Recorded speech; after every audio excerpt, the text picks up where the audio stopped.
Businessman Gautam Adani इस एक report की वजह से ही अपने 4 लाख करोड़ रुपए गंवा चुके हैं। जी हां, आपने सही सुना, 4 लाख करोड़ रुपए। अमेरिका की एक एजेंसी हिंडनबर्ग रिसर्च ने गौतम अदानी पर 23 जनवरी को एक रिपोर्ट पब्लिश की और उसमें ऐसी ऐसी बातें लिखी जिससे सिर्फ अदानी की वेल्थ पर ही असर नहीं हुआ, बल्कि बैंकिंग सेक्टर के बड़े नाम SBI और LIC जैसी कंपनीज भी हजारों करोड़ रुपए गंवा चुकी हैं।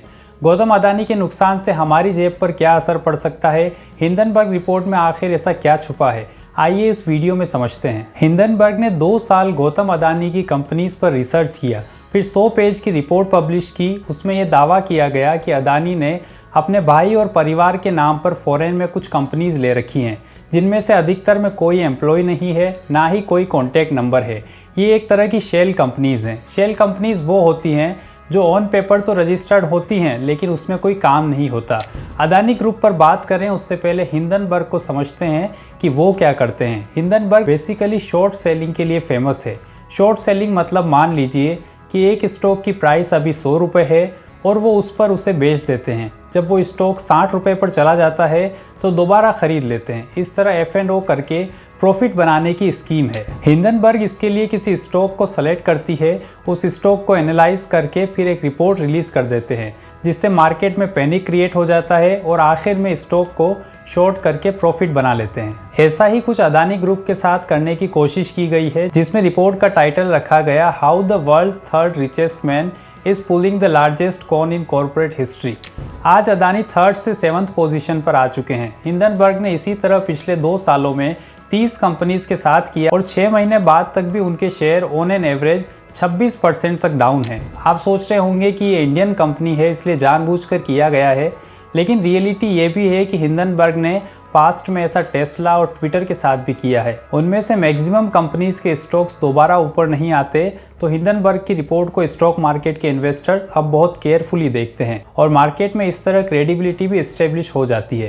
एक एग्जाम्पल के लिए निकोला कंपनी को देखें तो उसकी मार्केट वैल्यू $34 बिलियन हुआ करती थी, जो आज हिंडनबर्ग की रिपोर्ट के बाद सिर्फ $1.3 बिलियन बची है। अदानी ग्रुप के केस में देखते हैं, उनकी वेल्थ जो आज नजर आती है वो मैक्सिमम 2020 के बाद की है। उनकी टोटल वेल्थ में से 85% पिछले 3 सालों में बनी है। अब इंटरेस्टिंग ये है कि इस वेल्थ का सोर्स क्या है।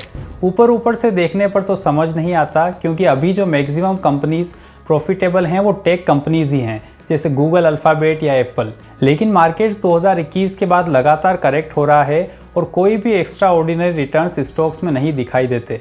दूसरी तरफ अदानी ग्रुप के स्टॉक्स ऐसे रिसेशन में भी अपर सर्किट हिट करते हुए ऊपर ही जा रहे थे। यही कारण था वेल्थ बढ़ने का।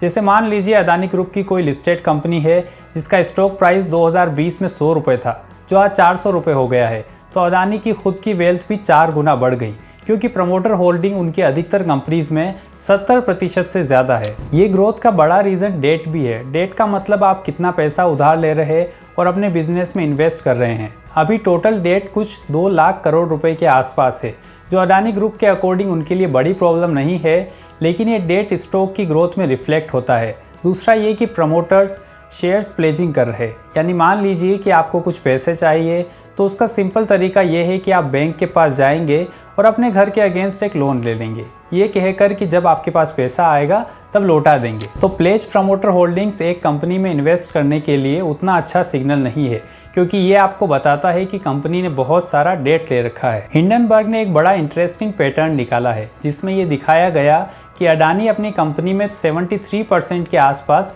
प्रमोटर होल्डिंग्स रखते हैं और बाकी 27% रिटेल इन्वेस्टर और दूसरे लोगों के पास होती है। तो मान लीजिए कि अगर स्टॉक की डिमांड है मार्केट में और कोई सेल नहीं कर रहा, तो अपने आप स्टॉक प्राइस बढ़ती जाएगी, क्योंकि ये डिमांड सप्लाई का गेम है। हिंडनबर्ग का इसमें एलिगेशन ये है कि इसमें जो 27% है उसमें से भी अदानी अपनी शेल कंपनीज के थ्रू कंट्रोल कर रहे हैं, जिससे स्टॉक प्राइस अप्रिशिएट होती है। अब इसमें गलत क्या है? तो देखिए, सेबी के अकॉर्डिंग आपको हर लिस्टेड कंपनी में कम से कम 25% पब्लिक शेयर होल्डिंग रखनी पड़ेगी, यानी 75% लास्ट नंबर है जहां तक अदानी इसको कंट्रोल या अपने पास रखते हों। लेकिन हिंडनबर्ग ने कहा है कि मॉरिशस और केमैन में कुछ ऐसी शेल कंपनीज हैं जो अडानी ग्रुप ऑफ कंपनीज में इन्वेस्ट करती हैं। यानी मान लीजिए 75% के बाद अगले और 15% प्रमोटर्स कंट्रोल करें तो सिर्फ 10% स्टॉक्स ही नॉर्मल रिटेलर की पावर में रहेंगे। स्क्रीन पर आपको जो कंपनीज दिख रही हैं उन्होंने अपना पूरा पैसा सिर्फ अडानी ग्रुप में इन्वेस्ट किया है। अगर ये नहीं बेच रहे तो स्टॉक प्राइस अपने आप अप्रिशिएट होगा, क्योंकि डिमांड ज़्यादा है और सप्लाई कम। हिंडनबर्ग के अकॉर्डिंग अडानी ग्रुप की ऑडिटिंग में भी कुछ प्रॉब्लम्स हैं। इसमें जो इंडिपेंडेंट ऑडिटर्स हैं वो सिर्फ 27-28 साल के हैं, जो कि एक सीए के एक्सपीरियंस में बहुत कम एज है। क्योंकि अडानी ग्रुप के पास बिलियंस में ट्रांजैक्शंस हो रहे, तो उसके लिए ये चीज़ें ज़रूर क्वेश्चंस खड़े करती हैं। कुछ ऐसी बातें और हैं जो अडानी ग्रुप को स्टॉक मार्केट की दूसरी लिस्टेड कंपनी से अलग बनाती हैं।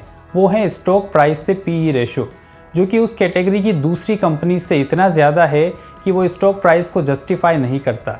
इसी वजह से इंडिया के अधिकतर बड़े म्यूचुअल फंड्स ने अडानी स्टॉक्स में इन्वेस्ट नहीं किया हुआ है, लेकिन LIC ने किया और वो भी 18,000 करोड़ रुपए का रीसेंट लॉस झेल चुका है। अब अडानी ग्रुप ने इसके जवाब में हिंडनबर्ग की इस रिसर्च रिपोर्ट पर मीडिया स्टेटमेंट भी जारी किया और कहा कि ये सिर्फ अडानी की नेशनल और इंटरनेशनल लेवल पर रेप्यूटेशन को ठेस पहुंचाने के लिए किया गया है। इस पर अडानी ग्रुप ने अमेरिका और इंडिया से लीगल एक्शन के लिए भी कहा। इस पूरे मामले में सबसे ज़्यादा लॉस होता है ट्रेडर्स का, जो डेली स्टॉक मार्केट को टाइम करने की कोशिश करते हैं। क्योंकि अडानी ग्रुप के अधिकतर शेयर्स ने लोअर सर्किट हिट किया, यानी एक दिन में 20% तक नीचे गए। मिस्टर गौतम अडानी ने पिछले कुछ सालों में अपनी वेल्थ इतनी बढ़ा ली कि एक समय अडानी ने अमेज़न के जेफ बीजोस को भी पीछे छोड़ दिया था। लोग कहने लगे थे कि क्या गौतम अडानी एलन मस्क से भी ज़्यादा अमीर बनने वाले हैं, लेकिन इस तरह की रिपोर्ट आने के बाद वो थोड़ा मुश्किल लग रहा है। आप Adani group versus Hindenburg research पर क्या सोचते हैं, कमेंट बॉक्स में ज़रूर लिखिए और हाँ, चैनल को सब्सक्राइब कर लीजिए। Thank you.